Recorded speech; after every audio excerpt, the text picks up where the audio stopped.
Iranian President Hassan Rouhani and his Russian counterpart Vladimir Putin agreed to step up efforts to prevent any military action against Syria.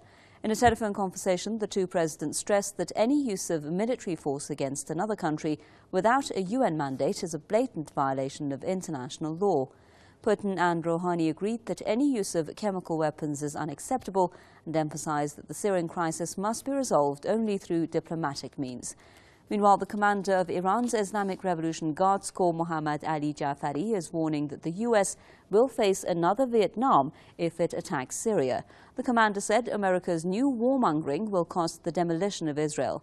Jafari's remarks were echoed by Chairman of Iran's Joint Chiefs of Staff, Hassan Firuzabadi, who said any military action against Syria would burn Israel in flames.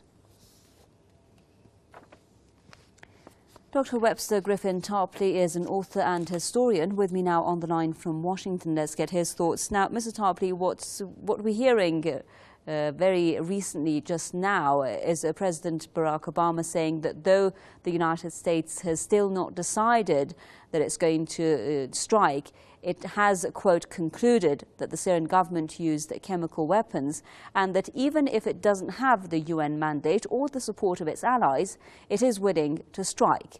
And on the other hand, Iran and Russia are saying that would be in violation of international law. But what do you think has made the United States so adamant that it is saying that even without the UN approval, it's going to carry out the attack?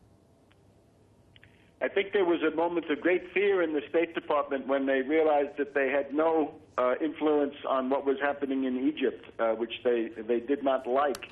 And therefore, they had a panic, and they've decided now to try to take it out on Syria, which has been one of their favorite themes. I think, however, the real news is that this coalition is falling apart. There's a very significant backlash and pushback against this war. We have, for example, a member of the German government saying that no German armed forces will be involved in this adventure. The Italian government says none of their forces and none of their bases will be used for the adventure.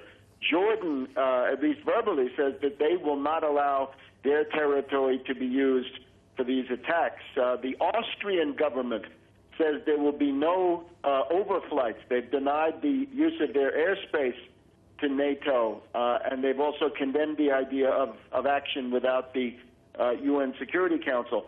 You've also got that in France, Monsieur Hollande is weak enough so that he's got to call his parliament back on the 4th of September. Now, that's Wednesday of next week, so there's a significant delay which has come in. Now, Secretary Kerry was on the phone with Ban Ki-moon of the United Nations trying to abort and terminate the mission of the inspectors in Syria, and Ban Ki-moon has rebuffed him. He told him no.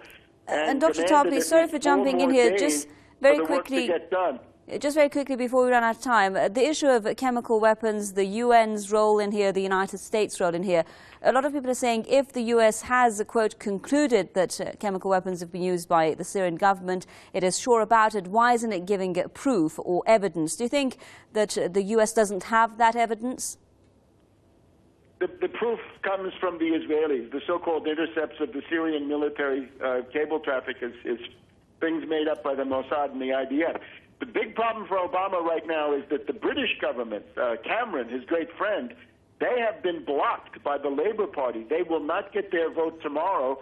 Their vote also goes to next week. And here inside the United States, I must say, the Republicans, Fox News, as well as certain leftists, Rachel Maddow on MSNBC, there's a backlash emerging there also against this war.